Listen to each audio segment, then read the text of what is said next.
এবার হাদিস থেকে আমরা জেনে নেই কুলক্ষণ বলতে কিছু আছে কিনা। সহিহ বুখারীর বর্ণনা 5754 নম্বর হাদিস। এই হাদিসের মধ্যে আছে قال رسول الله صلى الله عليه وسلم لا طيرة। রাসূলুল্লাহ সাল্লাল্লাহু আলাইহি সাল্লাম বলেন, অশুভ অকল্যাণ এই জাতীয় কোনো লক্ষণ বলতে কিছু নাই, কুলক্ষণ বলতে কিছু নাই, অশুভ লক্ষণ বলতে কিছু নাই, এটা নবীজি বললেন। ওয়া খায়রুহা আলফা, তবে ভালো আলামত গ্রহণ করা ভালো। নবীজি বলেন ভালো আলামত গ্রহণ করা ভালো। কয় ভালো আলামত কি জিনিস? সাহাবীরা প্রশ্ন করলেন, মাল ফালু ইয়া রাসূলুল্লাহ। এটা একটু মুখস্থ রাখলেন ভালো হবে আপনার। বলেন ফাল। ফাল, এই ফালুন জিনিসটা কি? সাহাবীরা প্রশ্ন করছে, হুজুর ফালুন কি? তো নবীজি বললেন, আল কালিমাতুস সলিহাতু ইয়াসমাউহা আহাদুকুম। ফালুন হলো উত্তম কথা, ভালো কথা। যেই ভালো কথা তোমাদের কেউ শোনে, শোনার পরে ভালো কথাটা গ্রহণ করে, আচ্ছা অমুকে একটা ভালো কথা বলছে, হ্যাঁ এই কথাটা গ্রহণ করা যায়, এটা ঠিক আছে, ভালো কথা গ্রহণ করা যায়। ভাই কোথায় যাচ্ছেন? অমুক জায়গায়, এইদিকে না যাওয়াটাই ভালো হবে আপনার জন্য। ও আচ্ছা আচ্ছা ঠিক আছে। অভিজ্ঞতার আলোকে অনেক সময় বলে, এইদিকে আপনি রাতে এতটার দিকে যাবেন, না যাওয়াটাই ভালো। তো এটা আপনার গ্রহণ করা যায়, সেফটি, নিরাপত্তা। এখানে একটা মানুষের ভালো পরামর্শ গ্রহণ করা এটা দোষণীয় না। তাহলে ভালো কথা গ্রহণ করা যায়, কিন্তু কুলক্ষণ বা খারাপ কিছু এই জাতীয় বলা, কাউকে দায়ী করা, কোনো মাসকে কোনো দিনকে দায়ী করা, এটা সম্পূর্ণ অন্যায়। আল্লাহ আমাদের সকলকে এই কুসংস্কারাচ্ছন্ন আকীদা থেকে বাঁচার তৌফিক দান করেন। সহিহ বুখারীর বর্ণনা 5753 নম্বর হাদিস। এই হাদিসের মধ্যে আছে قال رسول الله صلى الله عليه وسلم لا عدوى ولا طيرة। নবীজি বলেন সংক্রমণ বলতে কিছু নাই। নবীজি বলেন ছোঁয়াছে রোগ বলতে কিছু নাই, ছোঁয়াছে রোগ বলতে কিছু নাই। ওয়ালা তিয়ারাতা, অশুভ কুলক্ষণ বলতে কিছু নাই। ছোঁয়াছে রোগ বলতে কিছু নাই বলতে কি? ছোঁয়াছে রোগ বলতে কিছু নাই, এটার অনুবাদটা এইভাবে হবে, একটু আমার সাথে সবাই বলেন। বলেন সংক্রমণ। কোন রোগ নিজে নিজে সংক্রমিত হওয়ার ক্ষমতা রাখে না, তবে আল্লাহ যদি সংক্রমণ করে দেন সেটা ভিন্ন কথা। ছোঁয়াছে রোগ বলতে কিছু নাই, কোন রোগ নিজে আরেকজনের গায়ে যেতে পারবে না। আল্লাহ যদি নিয়ে যায় তাহলে যাবে। কোন রোগ ও কারো গায়ে যাওয়ার ক্ষমতা নাই। এই জন্য করোনার সময় আপনার নিরাপত্তা সবকিছু ঠিক আছে। এক স্বামী 1 মাস 2 মাস করোনা আক্রান্ত, স্ত্রী তার সেবা করতেছে, স্বামী মারা গেছে, স্ত্রী এখনো দুনিয়াতে বেঁচে আছে। এরকম আছে না? কত কত মহিলারা এরকম সেবা করছে। তাহলে সংক্রমণ হবে কিনা এটা রোগের ক্ষমতা না, এটা আল্লাহ জানেন। হ্যাঁ, ছোঁয়াছে রোগ বলতে কিছু নাই। ছোঁয়াছে বলতে কোনো রোগ নিজে আরেকজনের গা স্পর্শ করতে পারবে না, আরেকজনের গায়ে সংক্রমিত হওয়ার ক্ষমতা রোগের নাই। তবে কারো গায়ে গেলে আমাদের আকীদা হলো, আমরা বলবো না, ওর সাথে বসার কারণে তোমার হয়েছে এমনটা না, তুমি বসেছো ঠিক আছে, তোমার গায়ে ওইটা আল্লাহ নেওয়ার ব্যবস্থা করেছেন, এটা বলো তুমি। কোনো রোগ তোমার গায়ে নিজে নিজে আসতে পারে না, এই ক্ষমতা আল্লাহর। তোমার গায়ে এই রোগটা হবে না না হবে জানে কে? এটা আমাদের আকীদা। এই জন্য নবী বললেন লা আদওয়া, ছোঁয়াছে বলতে কিছু নাই, মানে নিজে নিজে কোনো রোগ সংক্রমিত হওয়ার ক্ষমতা রাখে না। আরবের লোকেরা একটা আকীদা রাখতো, আন্নাল মারাদা বিনাফসিহি ইউদি, রোগ নিজে নিজে সংক্রমিত হতে পারে। নবীজি এই আকীদাকে নচ্ছেদ করে দিলেন, এই আকীদা প্রত্যাখ্যান করলেন। নবীজি বলেন লা আদওয়া, তোমরা যে বলো রোগ নিজে নিজে অন্যের শরীরে যাইতে পারে, এটা সঠিক নয়। এরপরে বললেন ওয়ালা তিয়ারাতা। তিয়ারতার একটা অনুবাদ হলো, বলেন আমার সাথে, পাখি বাম পাশে যাওয়ার মধ্যে কুলক্ষণ আছে, এই আকীদা রাখা কুসংস্কার। পাখি কোন দিক দিয়ে যায়? বাম দিক দিয়ে।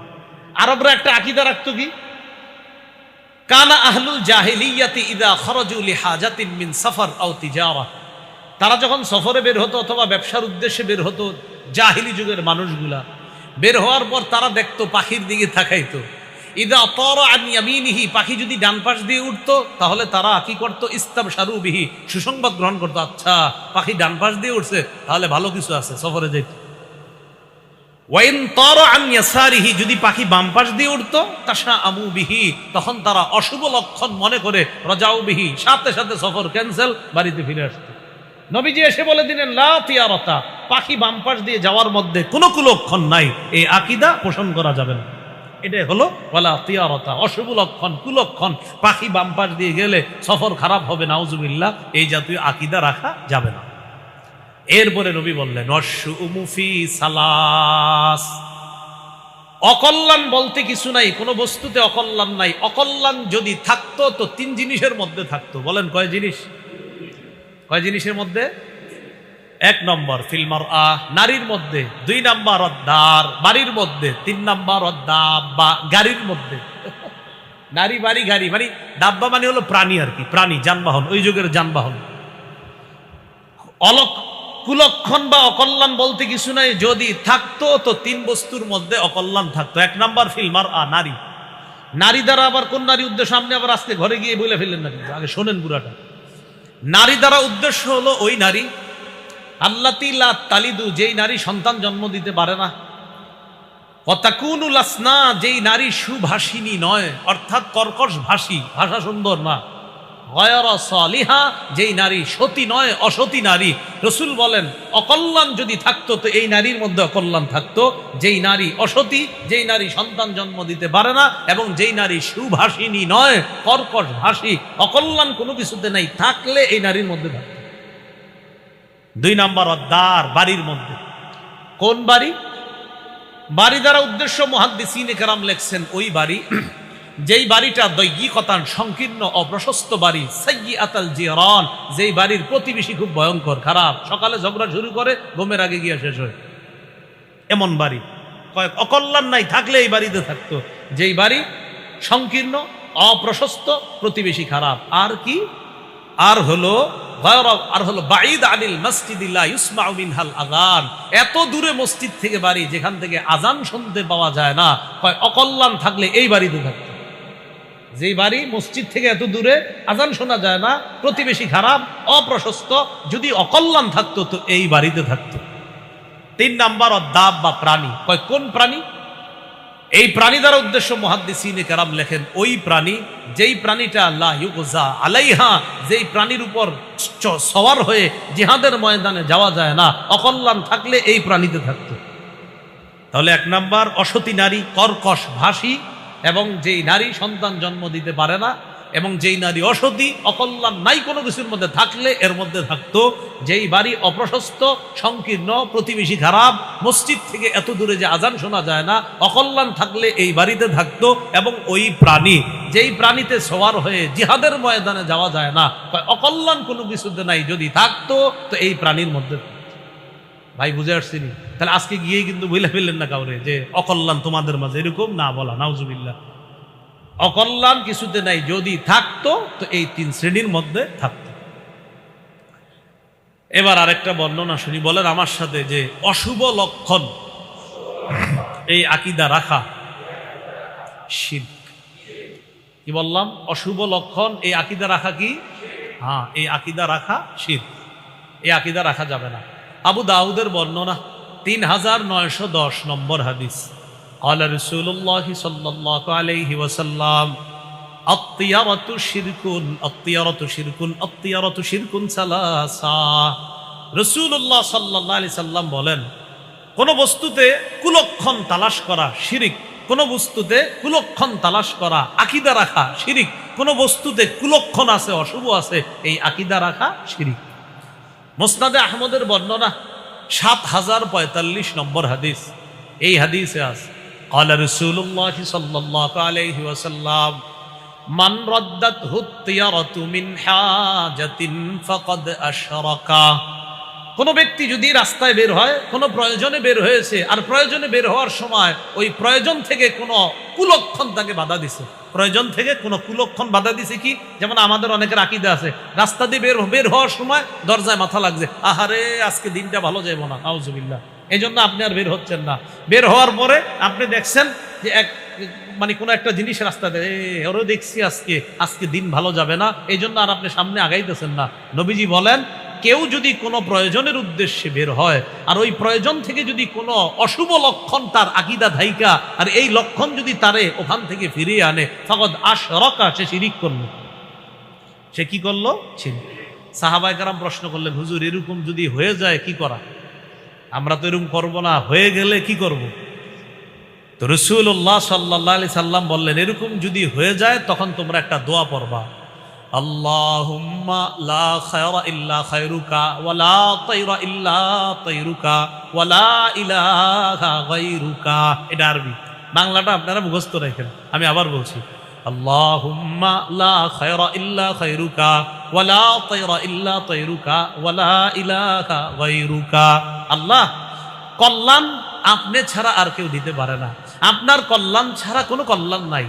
আপনি অমঙ্গল রাখলে সেখানে অমঙ্গল হবে, আপনার কল্যাণ ছাড়া কোনো কল্যাণ নাই।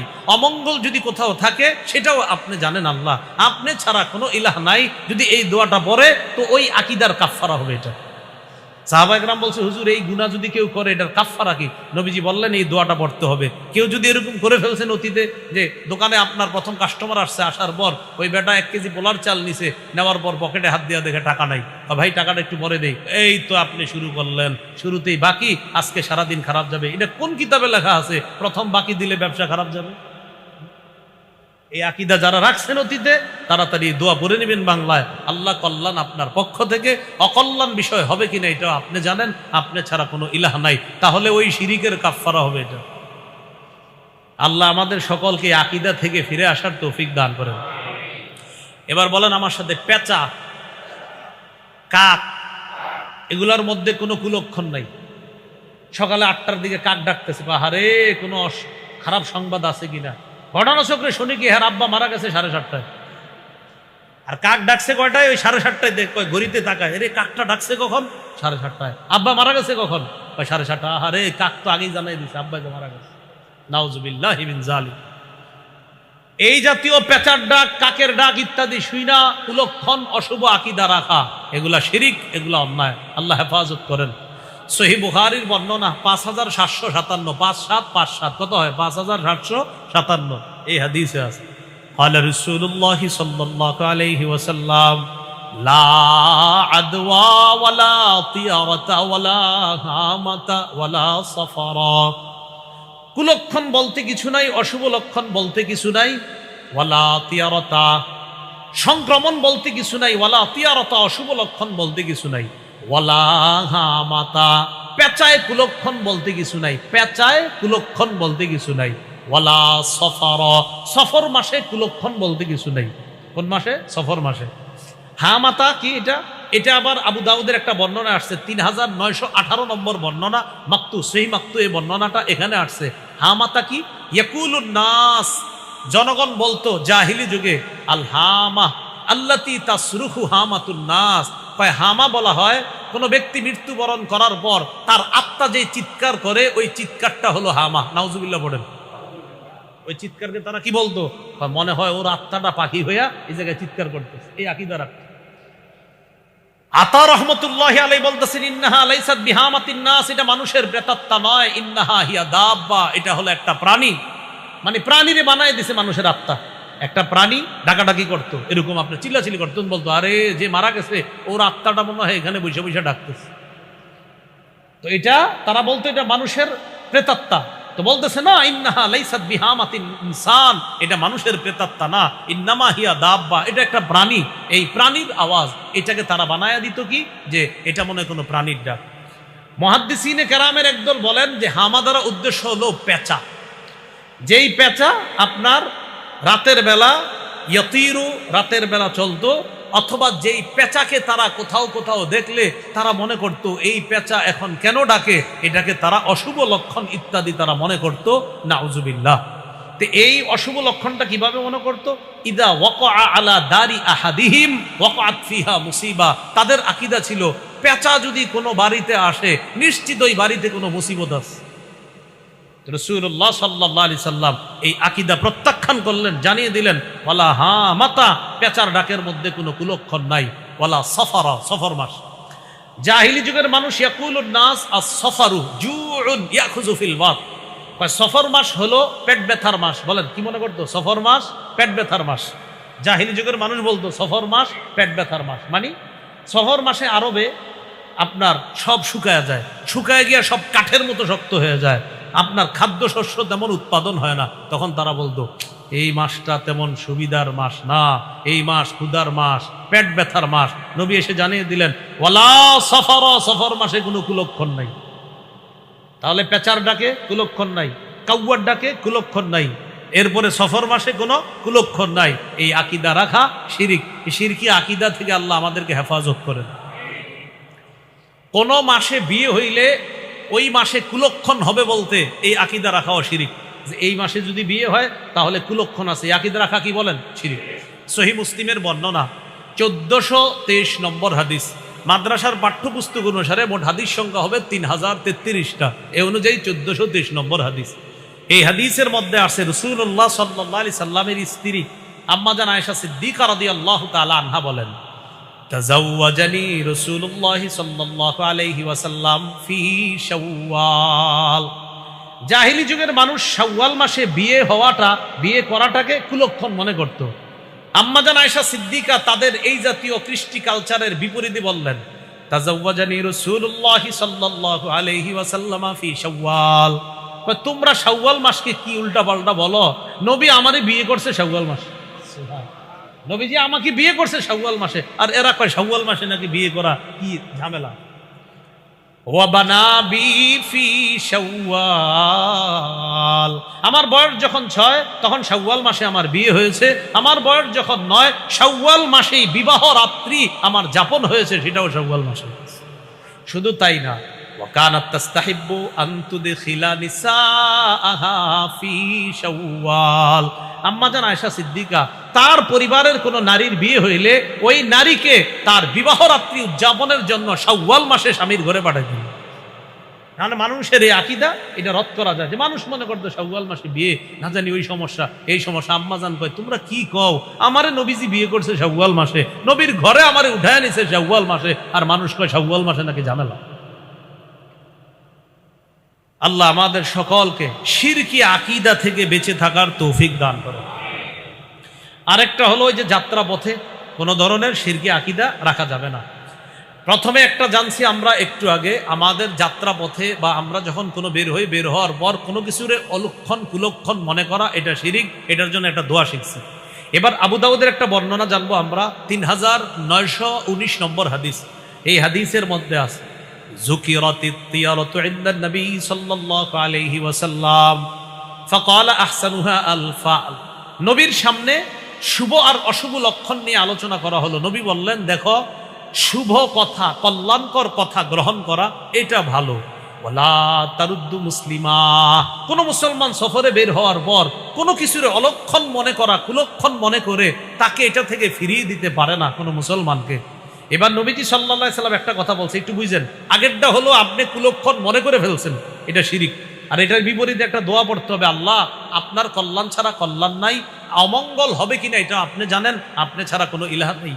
এবার নবী নতুন একটা জিনিস শিখাইছে, সফরে বের হওয়ার পর, বলেন আমার সাথে, সফরে অথবা কোথাও বের হওয়ার পর বলেন, যদি কোনো অপছন্দনীয় বিষয় দেখতে পাই তখন এই দোয়া পড়া, হে আল্লাহ আপনি কল্যাণ নিয়ে আসেন, আপনি অকল্যাণ দূর করেন, আপনি ছাড়া কোনো শক্তি নাই।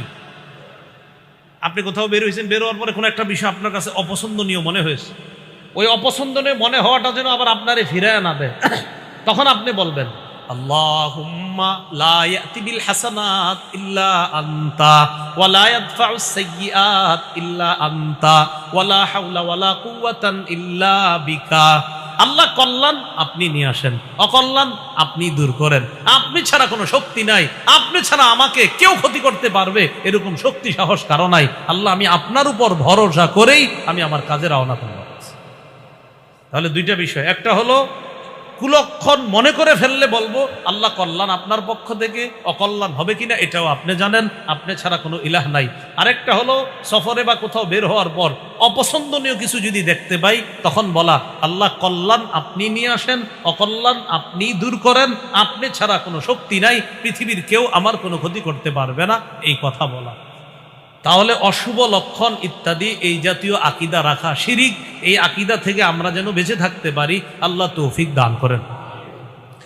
রাসূলুল্লাহ সাল্লাল্লাহু আলাইহি সাল্লাম একবার একটা বর্ণনা বলার পর এক গ্রাম্য ব্যক্তি দাঁড়াইছে। আবু দাউদের বর্ণনা, 3911 নম্বর হাদিস।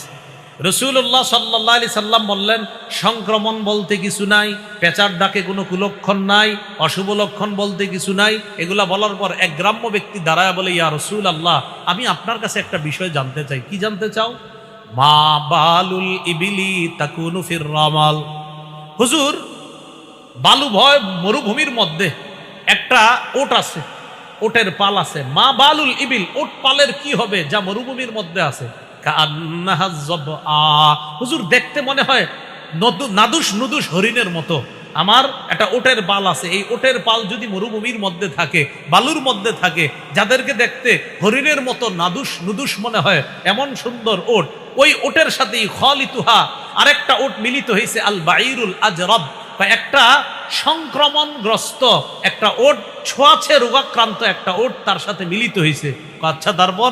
হুজুর, মিলিত হওয়ার পর আমার ভালো ওটের গায়ে ওই ছোঁয়াছে রোগ চলে আসছে। হুজুর, ওই ওটের ব্যাপারে জানতে চাই, যে ওটগুলা নাদুস নুদুস, এটার সাথে একটা আপনার রোগাক্রান্ত ওট মিলিত হয়ে ছোঁয়াছে রোগ ওই তার মধ্যে সংক্রমণ করে ওই ওটটারে রোগাগ্রস্ত করে ফেলছে, এই ব্যাপারে আপনার কাছে জানতে চাই। নবীজি বললেন, আচ্ছা তাই নাকি? ফামান আদাল আউয়াল, তাহলে প্রথম ওটটার রোগটাকে দিল। নবীজি বলতেছে, তুমি যে বললা ভালো ওটগুলারে আরেকটা রোগাক্রান্ত ওট আইসা অসুস্থ করে ফেলছে, প্রথম ওটটা অসুস্থ হইল কেমন? এই জায়গায় নবীজি আকীদা প্রত্যাখ্যান করতেছেন যে তুমি যে আকীদা রাখতেছো যে অসুস্থ ওট আইসা সুস্থ ওটের অসুস্থ বানায়া দিছে, এই আকীদা সঠিক নয়। অসুস্থ ওট আসার পর সুস্থ ওটগুলা অসুস্থ হবে কিনা এটা জানেন আল্লাহ, এটা হলো আকীদা। তুমি যে বলছো অসুস্থ ওট আইসা সুস্থ ওটগুলারে অসুস্থ বানায়া দিছে, এই আকীদা সঠিক নয়। যদি বলো তোমার আকীদা সঠিক, তাহলে প্রথম ওটটাকে অসুস্থকে বানাইবে, এটা কার ছোঁয়াছুঁইতে অসুস্থ হইল?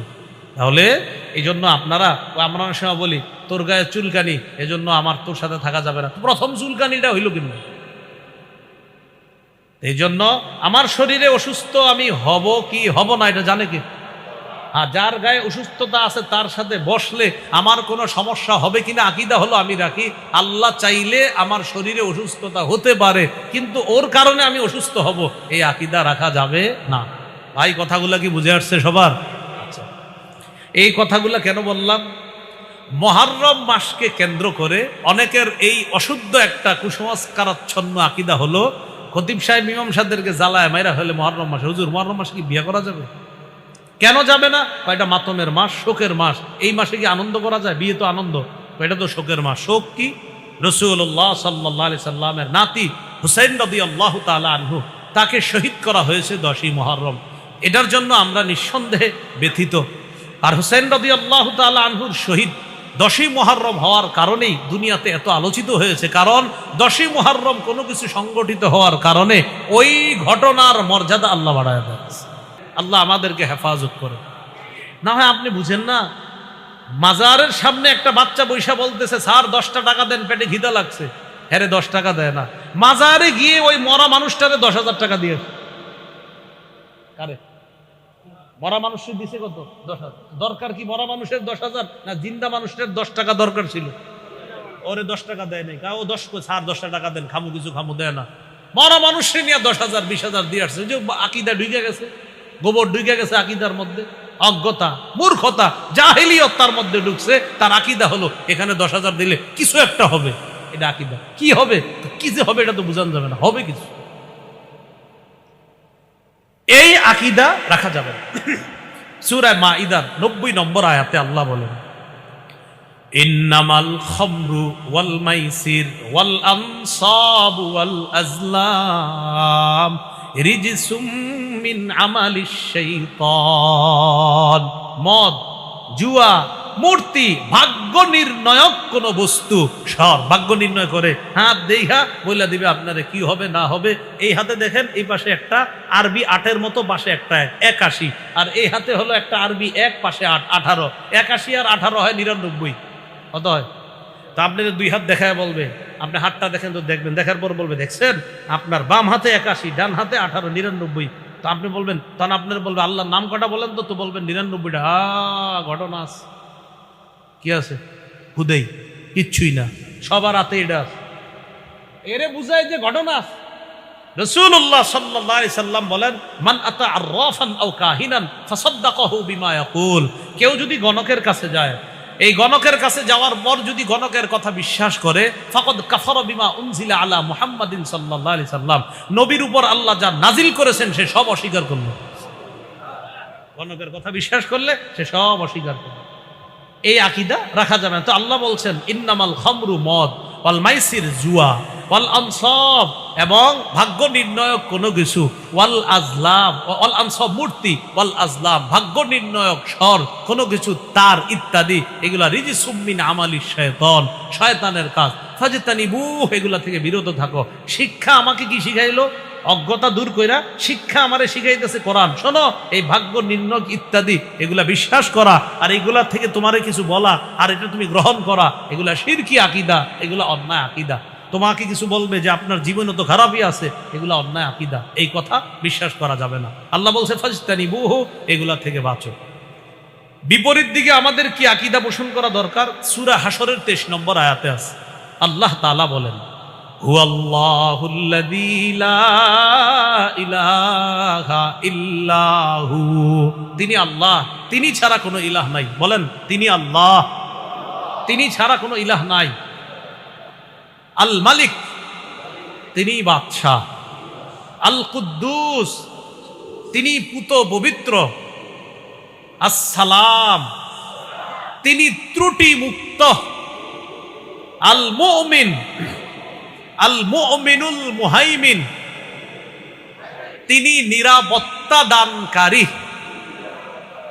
আল আজিজুল জব্বার, তিনি মহাপরাক্রমশালী, মহা ক্ষমতাধর। আল মুতাকাব্বির, বরত্বের মালিক তিনি। বরত্ব আল্লাহর চাদর। হ্যাঁ, বরত্বের মালিক কে? একমাত্র হ্যাঁ, আল্লাহই বরত্বের মালিক, আর কারো বরত্ব করার অধিকার নেই, সব আল্লাহ। এই আকীদা রাখা, তাহলে পৃথিবীতে নিরাপত্তা দানকারী, আমার কিছু নিরাপদ হব কিনা, আমাকে শান্তি দিবে, এইগুলা সব আকীদা রাখি আমরা। আমার বাদশা, এইগুলা সব আকীদা রাখি আমরা যে সমস্ত বাদশার বাদশা আল্লাহ, তার কোনো ত্রুটি নাই, তিনি ত্রুটিমুক্ত, তিনি নিরাপত্তা দানকারী। এই আকীদা রাখা। তা আমার জীবনে ভালো, আমার জীবনে অকল্যাণ, কল্যাণ কিছু হবে কিনা, এগুলা পৃথিবীর মানুষ বলতে পারবে না। আমার জীবনে যা হবে, কুল কুল্লুম মিন ইনদিল্লাহ, আল্লাহ বলছে নবী আপনি বলে দেন সব আল্লাহর পক্ষ থেকে। তোমার জীবনে কিছু হবে কিনা এটা জানেন কে? আল্লাহ। তাহলে মুহররম মাসকে কেন্দ্র করে এই জাতীয় কুসংস্কার আকীদা আমরা রাখবো না, যে এই মাসে কি ওটা করব না ওটা করব, এগুলা রাখা যাবে না। সফর মাস, এটা তো বললাম, শাওয়াল মাস, এটাও আমাদের গেল। এই আকীদাগুলা থেকে আমরা বেঁচে থাকবো, বলেন ইনশাআল্লাহ। মুহররম মাসকে কেন্দ্র করে বলেন আমার সাথে, কবর কেন্দ্রিক কোনো বাড়াবাড়ি করব না। এটা সারা জীবনও করবেন না। কবর কেন্দ্রিক বাড়াবাড়ি সারা জীবন করবেন না। কবর কেন্দ্রিক বাড়াবাড়ি সেটা কি? সেটা আপনাদের রোহিতপুর থেকে পশ্চিম দিকে যত যাবেন তত এরকম হতে পারে, বোঝার কথা। হ্যাঁ, কবর কেন্দ্রিক বাড়াবাড়ি, ওইদিকে যত যাবেন, পদ্মা যদি পার হন, পার হইলে আরো হতে পারে, এরকম পাইতে পারেন। কবর কেন্দ্রিক বাড়াবাড়ি এগুলা করা যাবে না। সহিহ বুখারীর বর্ণনা 427 নম্বর হাদিস, রাসূলুল্লাহ সাল্লাল্লাহু আলাইহি সাল্লামের বিবি আয়েশা সিদ্দিকা রাদিয়াল্লাহু তাআলা আনহার বর্ণনা। তিনি বলেন, নবীর আর দুই বিবি ছিলেন, একজন হলেন উম্মে হাবিবা আর উম্মে সালামা। এই দুইজন যাকারতা কানিসাতান রাআইনাহা ফিল বিল হাবাশা, তারা দুইজন একটা গির্জা দেখছে হাবশায়। হাবশায় একটা গির্জা দেখছে। ফিহা তাসাবির, ওই গির্জার মধ্যে কিছু ছবি আছে, মূর্তি আছে। এই ব্যাপারটা নবীর দুই বিবি নবীকে জানাইলেন, ইয়া রাসূলুল্লাহ, হাবশায় একটা গির্জা দেখলাম, গির্জার মধ্যে ভালো ভালো মানুষের মূর্তি দেখলাম, ঘটনা কি? নবীজি বললেন, ইন্না উলাইকা ইযা কানা ফীহিমুর রাজুলুস সালিহ ফামাতা, এরা হলো এই সমস্ত মানুষ, তাদের মাঝে কোনো ভালো মানুষ মারা গেলে বানাউ আলা কবরিহি মাসজিদা, তার কবরের উপর তারা একটা মসজিদ বানায়। নাউজুবিল্লাহ বলে, কবরের উপর একটা মসজিদ বানায়, বানানোর পর ওয়াসাওয়ারু ফীহি তিলকা সুওয়ার, ওই মসজিদের ভিতরে আবার নিচে যাদের কবর তাদের মূর্তি ভিতরে বসায় রাখে। নিচে হলো হযরতদের কবর, উপরে হযরতদের মূর্তি, আর এটা হলো মসজিদ। এরকম ওরা আর কি গির্জা বানায়, তো তাদের ইবাদতখানা। তো নবী বললেন উলাইকা শিরারুল খালকি ইনদাল্লাহি ইয়াউমাল কিয়ামাহ, কিয়ামতের ময়দানে তারাই হবে আল্লাহর সবচেয়ে নিকৃষ্ট জীব। কিয়ামতের ময়দানে তারাই হবে আল্লাহর সবচেয়ে নিকৃষ্ট জীব। সহিহ বুখারীর 435 নম্বর হাদিস। নবীজি ইন্তেকাল করবে, তাকান আমার দিকে, নবীজি ইন্তেকাল করবে। ইন্তেকাল করার সময় এইভাবে একটা কাপড় নবীজি তার মুখের উপরে দিছে এইভাবে। সহিহ বুখারীর 435 নম্বর হাদিস। লাম্মা নুজিলা বিরাসূলিল্লাহ সাল্লাল্লাহু আলাইহি সাল্লাম, নবী যখন ইন্তেকাল করবে, কানা ইয়াতরাহু খামিসাতান আলা ওয়াজহিহি, একটা কাপড় চেহারার উপর দিলেন নবী। ফাইযা তাম্মা, যখন প্রাণ বের হবে অবস্থা, এই প্রাণটা যাবে মানে নবী দুনিয়া থেকে বিদায় নেবে, কাশাফাহা আন ওয়াজহিহি, কাপড়টা চেহারা মুবারক থেকে সরাইলেন। সরানোর পর বললেন লানাতুল্লাহি আলাল ইয়াহুদ ওয়ান নাসারা, ইহুদিদের উপর আল্লাহর অভিশাপ, খ্রিস্টানদের উপর আল্লাহর অভিশাপ। সবাই অবাক, কি রে এই টাইমে এই কথা বলতেছে কেন? ইত্তাখাযু কুবুর আমবিয়াইহি, নবীদের কবরকে সেজদার স্থান বানাইছে, তারা তাদের নবীদের কবরকে সেজদার স্থান বানাইছে। ইউহাজ্জিরু মা সানাউ, এটা উম্মতকে সতর্ক করতেছো, আমার উম্মত আমি কিন্তু ইন্তেকালের পরে এই জাতীয় কাজ কারবার করবা না। তো নবীজি বলতেছেন তারা তাদের নবীর কবরকে সেজদার স্থান বানিয়েছে। এটা কখন বলতেছে? প্রাণ যাবে যাবে অবস্থায় বলতেছে। ইহুদিদের উপর লানত, খ্রিস্টানদের উপর লানত, আল্লাহর অভিশাপ, তারা নবীদের কবরকে সেজদার স্থান বানাইছে। কবর কেন্দ্রিক মেলা বসানো যাবে না। বলেন, কবর কেন্দ্রিক কি বসানো যাবে না? হ্যাঁ, মেলা বসানো যাবে না। আবু দাউদের 2042 নম্বর হাদিস। قال رسول الله صلى الله عليه وسلم لا تجعلوا بيوتكم قبورا ولا تجعلوا قبري عيدا, নবীজি বলেন তোমরা তোমাদের ঘরগুলাকে কবর বানায়ো না। ঘর কবর হয় কিভাবে? যেই ঘরে নফল নামাজ না হবে, যেই ঘরে জিকির না হবে, যে ঘরে তাসবিহ পড়া না হবে, ওই ঘর কবরের মতো হয়ে যাবে। ওয়ালা তাজআলু কবরি ঈদা, নবী বলেন আমার কবরকে কেন্দ্র করে মেলা বসাবা না। আমাদের এই দেশে আপনি পাবেন কবর কেন্দ্র করে মেলা হয়, 7 দিন 10 দিন 15 দিন মাস ব্যাপী মেলা হয় কবর কেন্দ্র। নবীজি বলতেছে আমার কবর কেন্দ্র করে কোনো উৎসব বানাবা না, মেলা বানাবা না। ওয়াসাল্লু আলাইয়া, আমারে যদি মহব্বত করো আমার উপর বেশি বেশি দুরূদ পড়বা। সুবহানাল্লাহ।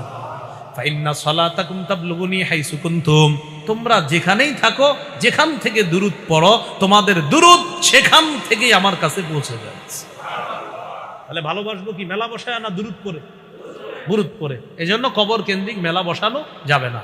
এরপরে কবরের উপর বসা যাবে না, কবর সামনে রেখা নামাজ পড়া যাবে না। কিছু মসজিদে দেখবেন মাঝখানে কবর, অনেক মসজিদের মাঝখানে কবর, হ্যাঁ একদম মাঝখানে কবর, আর চারপাশে মানুষ নামাজ। যদিও মুসলমানরা কবরের চিন্তা করতেছে না, কিন্তু এই যে মাঝখানে রাখলো, এটা আলেমদের সাথে একটু পরামর্শ করে মসজিদটা বানাইলে কি হতো না, আবেগ এত বেশি যেটা মাঝখানে রাখতে হবে। আবু দাউদের বর্ণনা, রাসূলুল্লাহ সাল্লাল্লাহু আলাইহি সাল্লাম বলেন, আবু দাউদের 3229 নম্বর হাদিস, এই হাদিসে আসছে লা তাজলিসু আলাল কুবুর, তোমরা কবরের উপর বসবা না। ওয়ালা তুসাল্লু ইলাইহা, কবর সামনে রাইখা নামাজ পড়বা না। তোমরা কবরের উপর বসবা না, কবর সামনে রাইখা নামাজ পড়বা না। তাহলে কবর কেন্দ্রিক বাড়াবাড়ি এগুলো আমরা করব না। আমাদের দেশের মানুষ কি করে জানেন? হোসেন রাদিয়াল্লাহু তাআলা আনহু যেখানে আছে সেটা তো আর বাংলাদেশে নাই। এখন বাংলাদেশে কি করতে হবে? একটা কিছু বানাইতে হবে, বানানোর পর এখানে কলা রুটি আরো যা কিছু আছে ইত্যাদি, আবার জানি না আরো কি দেয়। তো একটা কিছু বানাবে, বানানোর পর এটা একটা কিছু হইল, এটাতে বিভিন্ন টাকা পয়সা ইত্যাদি দেওয়া হয়। আর এটা কি বানায় আল্লাহ জানে। হ্যাঁ, একটা কিছু বানানো হবে, বানানোর পর এটাতে আপনার দান ইত্যাদি করা হচ্ছে। তো কবর কেন্দ্রিক এই বাড়াবাড়িগুলা আমরা করব না, বলি ইনশাআল্লাহ। তাহলে কুসংস্কার আকীদা যেটা আমরা ওই অনেকে রাখে যে মুহররম মাসে বিয়ে হবে কিনা, তাহলে বিয়ে মুহররম সফর ইত্যাদি নাই, বিয়ে যেই মাসে ইচ্ছা ওই মাসে। আমার মতে মুহররম মাসে বেশি বেশি বিয়ে দিবেন, বিয়ে করবেন। কেন? এই আকীদা রদ করতে হবে। মুহররম মাসে অন্য অন্য বিষয় সংগঠিত হওয়ার কারণে মর্যাদা বাড়ছে, বিয়া করলে বিয়ারও মর্যাদা পাবে। এই জন্য এই আকীদা আমরা পোষণ করব না, বলেন ইনশাআল্লাহ। সূরা ইয়াসিনের 19 থেকে 19 নম্বর আয়াত পর্যন্ত, 13 থেকে 19, এই আয়াতে আল্লাহ তাআলা অতীত জামানার একটা এলাকার জাতি সম্পর্কে আলোচনা করেছেন। যেই জাতি, তাদের কাছে প্রেরিত 3 জন রসুলকে তারা বলছে তোমরা কুলক্ষণ, তোমরা অশুভ। জাতি নবীরে বলছে তোমরা কুলক্ষণ, তোমরা অশুভ। নাউজুবিল্লাহ। তো কুলক্ষণ মনে করা, অশুভ মনে করা, এই জাতীয় অন্ধবিশ্বাস অনেক আগে থেকে দুনিয়াতে চলে এসেছে। আয়াতে আল্লাহ তাআলা বলেন অদ্রিব লাহুম মাসালান আসহাবাল কারিয়া, নবী আপনি তাদের জন্য পেশ করেন মাসালান, একটি দৃষ্টান্ত পেশ করেন। আসহাবাল কারিয়া, গ্রামবাসীর। গ্রাম দ্বারা কি উদ্দেশ্য? মুফাসসিরিনে কেরামের কেউ কেউ লিখেছেন এই গ্রাম দ্বারা উদ্দেশ্য হলো আন্তকিয়া নামে একটা গ্রাম আছে, এই গ্রাম উদ্দেশ্য। যদিও বর্ণনাটি শিথিল, অর্থাৎ এই বর্ণনা অনেক দুর্বলতা আছে। তো এই জন্য গ্রাম যেটাই হোক, যে কোনো একটি গ্রাম বলি আমরা, যদিও কোনো তাফসিরকারক লিখেছেন আন্তকিয়া গ্রাম। তাদের কাছে যে 3 জন রসুল পাঠানো হয়েছে, এই ব্যাপারে মুফাসসিরিনে কেরামের একদল বলেন এই 3 জন আল্লাহর পক্ষ থেকে প্রেরিত রসুল, অন্যান্য রসুলের মতো তারাও রসুল। আবার আরেক দল বলেন না, এই 3 জন হলো ঈসা নবীর পাঠানো রসুল, ঈসা নবীর পক্ষ থেকে দূত। রসুলের একটা অনুবাদ হলো দূত। তো ঈসা নবীর পক্ষ থেকে পাঠানো 3 জন দূত এক এলাকায় গিয়ে দাওয়াত দিতে গিয়েছিলেন, ওই 3 জন। তো মুফাসসিরিনে কেরামের বেশিরভাগ বলতেছে না, এই 3 জন ঈসা নবীর পাঠানো দূত হলেও তারা 3 জন আল্লাহরই নবী, আল্লাহর রসুল। আল্লাহ সাধারণত কোরআনে মুরসালুন দ্বারা রসুলদেরকেই বুঝান। তো এই জন্য মুফাসসিরিনে কেরামের একদল বলেন এখানে রসুল দ্বারা আল্লাহর পক্ষ থেকে পাঠানো রসুলই উদ্দেশ্য। আর কেউ কেউ বলেন না, ঈসা নবীর পক্ষ থেকে 3 জন দূত গিয়েছিলেন দাওয়াত দেওয়ার জন্য। এই 3 জনকে তাফসীরকারকগণ 3 জনের নামও লেখছে। তো যেহেতু ইবনে কাসিরে আসছে এই জন্য আপনাদের সামনে বলা, কিন্তু এই 3 জনের নাম যে 3টা হতেই হবে এটা জরুরি না, এরপরও লেখছে বলে দিই। কেউ কেউ বলেছেন এই 3 রসুলের নাম হলো, একজনের নাম সাদেক, আরেকজনের নাম মাসদুক, আরেকজনের নাম শালুন। আরেক দল লিখেছেন এই 3 রসুলের নাম, একজনের নাম হলো শামউন, আরেকজনের নাম ইউহান্না, আরেকজনের নাম বুলস বা ওয়াও লাম সদ। এই হলো তাফসির ইবনে কাসিরের ভাষ্য বক্তব্য। বাকি এই নাম এবং গ্রামের নাম এটা জরুরি কোনো বিষয় না, এটা যে আপনার মনে রাখতে হবে এমনও কোনো বিষয় না। শুধু এতটুকু মনে রাখা, যে কোনো একটি গ্রামে 3 জন রসুল আল্লাহ দাওয়াত দেওয়ার জন্য পাঠিয়েছিলেন। ওই 3 রসুলকে জাতি এক পর্যায়ে বলল তোমাদেরকে আমরা কুলক্ষণ মনে করি, অশুভ মনে করি।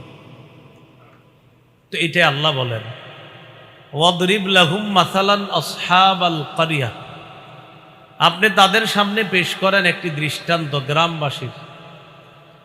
ইয জাআল মুরসালুন, ওই গ্রামে যখন রসুলগণ আসলেন, ওই যে 3 রসুল, এই 3 রসুলকে আবার আল্লাহ পাঠাইছে কিভাবে সেটারও একটা ব্যাখ্যা আছে। ইয আরসালনা ইলাইহিম ইসনাইন, আল্লাহ বলেন যখন আমি তাদের কাছে প্রথমে 2 জন রসুল পাঠাইছি, প্রথমে পাঠাইছি 2 জন, পাঠানোর পর ফাকাযযাবুহুমা, ওই এলাকাবাসী এই 2 রাসূলকে মিথ্যাবাদী সাব্যস্ত করলো। নাউজুবিল্লাহ। আল্লাহ তাআলা বলেন ফাআজ্জাজনা বিসালিস, আমি তৃতীয় আরেকজন রসুল দিয়ে তাদেরকে শক্তিশালী করলাম। প্রথম পাঠাইছে 2 জন, গ্রামবাসী এই 2 জনকে মিথ্যাবাদী সাব্যস্ত করলো, আল্লাহ তাআলা আরেকজন পাঠাইলেন। ওই আরেকজন আয়েশা তিনিও বললেন দেখো ওই 2 জন তারাও রসুল, আমিও রসুল। এবার 3 জন একসাথে বলতেছে ক্বালু ইন্না ইলাইকুম মুরসালুন, তারা 3 জন বললেন আমরা তোমাদের কাছে মুরসালুন, আল্লাহর পক্ষ থেকে প্রেরিত রসুল, প্রেরিত নবী, পয়গম্বর। এবার জাতি জবাব দেয়, ক্বালু মা আনতুম ইল্লা বাশারুম মিসলুনা। ওই জাতি এলাকাবাসী কয়, তোমরা তো আমাদের মতোই মানুষ, তোমরা আমাদের মতোই মানুষ। এইরকম আবার রসুল হয় কেমনে? তোমরা তো আমাদের মতোই মানুষ, তো আমাদের মতো মানুষ আবার রসুল হয় কিভাবে? তোমরা তো ফেরেশতা হইবা, ফেরেশতা হইলে বুঝতাম তোমরা রসুল। এই জন্য কোরআনে আপনারা প্রায় জাতির কথা পাইবেন, ওই জাতি বলতো তুমি রসুল হও কিভাবে? তুমি মানুষ, তুমি খাও, তুমি বিয়ে করো, তুমি বাজারে যাও। আয়াতগুলা দ্বারা বোঝা যায় কাফেররা রাসূলদেরকে অস্বীকার করার এটাও একটা কারণ ছিল যে রসুল মানুষ হবে কেন? আমাদের দেশের মুসলমান অনেকে বলে না রসুল মানুষ না। কাফেররা রসুলদেরকে অস্বীকার করার অন্যতম একটা কারণ এটাও ছিল যে রসুল মানুষ হবে কেন? আর আমরা আবেগে বলে ফেলতেছি না রসুল মানুষ না। আজীব বিষয়। কাফেররা বলতেছে অস্বীকার করার একটা কারণ, তুমি রসুল, তুমি মানুষ কেন? রসুল তো হবে ফেরেশতা, ফেরেশতা নূরের তৈরি, মানুষ মাটির তৈরি, মাটির তৈরি আমিও তুমিও, তুমি কেন রসুল হবা? তাহলে কাফেররা রসুলদেরকে অস্বীকার করার অন্যতম এটাও একটা কারণ ছিল যে রসুল মানুষ হবে কেন? আর আমরা আবেগে বলে ফেলি না রসুল মানুষ না, অন্য কিছু। আল্লাহ আমাদেরকে বুঝার তৌফিক দান করেন। তো তারা বলে ক্বালু মা আনতুম ইল্লা বাশারুম মিসলুনা, তোমরা তো আমাদের মতোই মানুষ। ওয়া মা আনজালার রহমানু মিন শাই, আর আল্লাহ কোনো প্রমাণও নাজিল করেন নাই। তোমরা যে রসুল আল্লাহর, এই ব্যাপারে কোনো প্রমাণও আল্লাহ নাজিল করেন নাই, কোনো কিছু আল্লাহ নাজিলও করেন নাই। ইন আনতুম ইল্লা তাকযিবুন, তোমরা মিথ্যাবাদী, তোমরা মিথ্যা কথা বলতেছো। কাফেররা নবীদেরকে কয় তোমরা মিথ্যা কথা বলতেছো। এবার রসুলগণ জবাব দিলেন, ক্বালু রাব্বুনা ইয়ালামু ইন্না ইলাইকুম লামুরসালুন। রসুলগণ জবাব দিলেন, আমাদের রব জানেন আমরা তোমাদের কাছে প্রেরিত রসুল, তবে তোমাদেরকে দাওয়াত দিলাম, মানলে ভালো, না মানলে কিন্তু তোমাদের জন্যই খারাপ হবে। আমাদের দায়িত্ব কি?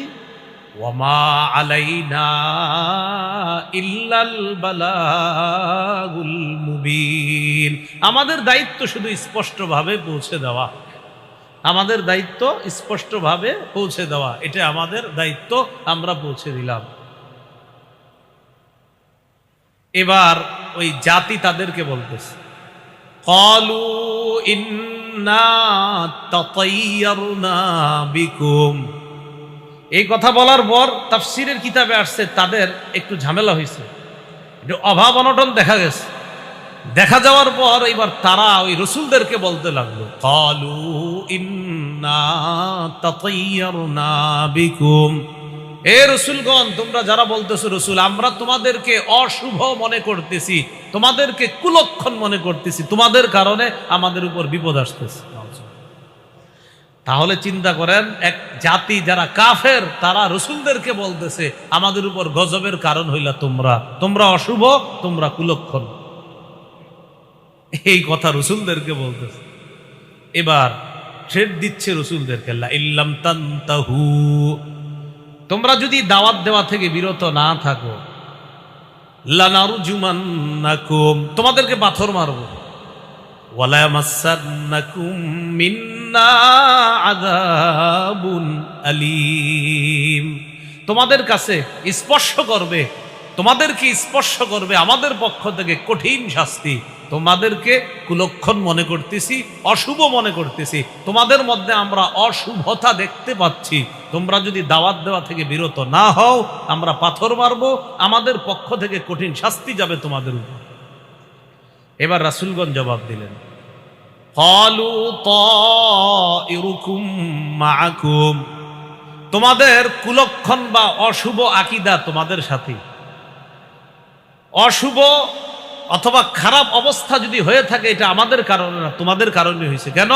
তোমরা কুফরির মধ্যে আসো, আর কুফরির মধ্যে থাকলে আবার তোমরা ভালো থাকবা কিভাবে? গজব তো তোমাদের উপরে আসো। এরপরে বলতেছে আইন যুক্কির তুম, আইন যুক্কির তুমের অনুবাদটা একটু বড় করে করতে হবে। আমরা তোমাদেরকে দাওয়াত দিচ্ছি বলেই কি তোমাদেরকে উপদেশ দেওয়া বলা হচ্ছে, তোমাদেরকে উপদেশ বাণী শোনানো হচ্ছে বলেই কি আমাদেরকে কুলক্ষণ বলতেছো? আইন যুক্কির তুম, তোমাদেরকে উপদেশ বাণী শোনানো হচ্ছে, তোমাদেরকে ভালো কথা বলা হচ্ছে, তোমাদেরকে দ্বীনের দাওয়াত দেওয়া হচ্ছে বলেই কি তোমরা আমাদেরকে কুলক্ষণ বলছো? এবার রাসূলগণ বললেন বাল আনতুম কওমুম মুসরিফুন, তোমরা সীমা লঙ্ঘনকারী জাতি, তোমরা জালেম, তোমাদের উপর গজব আসার এই অন্যায় অপরাধ যদি কেউ করে থাকে এটা তোমরাই করছো। অপরাধ তোমরা করেছো, গজব আসার অন্যায় অপরাধ তোমরা করেছো। অতএব গজব আসার কারণ অন্যদেরকে সাব্যস্ত করবা না, গজব আসছে তোমাদের হাতের কামাইটা। আয়াতে শেষের দিকে জানলাম কুলক্ষণ অশুভ আকীদাটা এটা যে এই যুগে মুহররম মাসে মানুষ রাখে তা না, অনেক আগে থেকে রাখে। আরেকটা দেখেন কুলক্ষণ বা অশুভ আকীদা যারা রাখে, সূরা নামল 45 থেকে 47 নম্বর আয়াত, 19 নম্বর পারা, হাফিজি কোরআন মাজিদ অনুযায়ী 19 নম্বর পৃষ্ঠা থেকে শেষের দিকে শুরু, 20 নম্বর পৃষ্ঠায় গিয়ে শেষ। শুরু থেকে আল্লাহ তাআলা সালেহ আলাইহিস সালাতু ওয়াস সালাম এবং তার জাতি সম্পর্কে বলে ওয়ালাকাদ আরসালনা ইলা সামুদা আখাহুম সালিহা, আমি সামুদ জাতির নিকট তাদের ভাই সালেহ নবীকে পাঠাইলাম। আনি আবুদুল্লাহ, এই বার্তা দিয়ে যে সালেহ নবী তাদেরকে দাওয়াত দিয়ে বলবে ও আমার জাতি তোমরা আল্লাহর ইবাদত করো। ফাইযা হুম ফারীকানি ইখতাসিমুন, সালেহ নবী জাতিকে দাওয়াত দিলেন জাতি তোমরা আল্লাহর ইবাদত করো। এই দাওয়াত দেওয়ার পর তাদের মাঝে দুটি দল হয়ে গেছে। ফাইযা হুম ফারীকান, তাদের দুটি দল ইখতাসিমুন, ঝগড়া করা শুরু করে দিয়েছে। দুই দল ঝগড়া করছে, দ্বারা কি উদ্দেশ্য? এই ঝগড়ার কথাটা আবার সূরা আরফে আছে, সূরা আরফের 75-76 নম্বর আয়াতে ঝগড়ার কথাটা আছে। قال الملأ الذين استكبروا من قومه للذين استضعفوا لمن آمن منهم أتعلمون أن صالحا مرسل من ربه قالوا إنا بما أرسل به مؤمنون।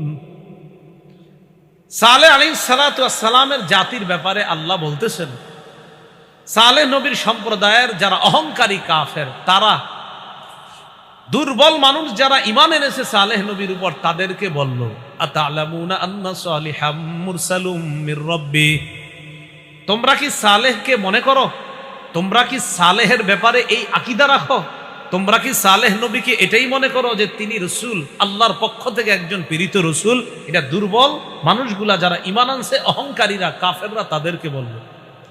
এবার ইমানদাররা জবাব দিল ইন্না বিমা উরসিলা বিহি মুমিনুন, সালেহ নবীকে দি আল্লাহ তাআলা যা দিয়ে পাঠিয়েছে, সালেহ নবীকে যা দিয়ে তাকে দুনিয়াতে পাঠানো হয়েছে, আমরা সব বিশ্বাস করে নিলাম, সবগুলোর উপর আমরা ঈমান আনলাম।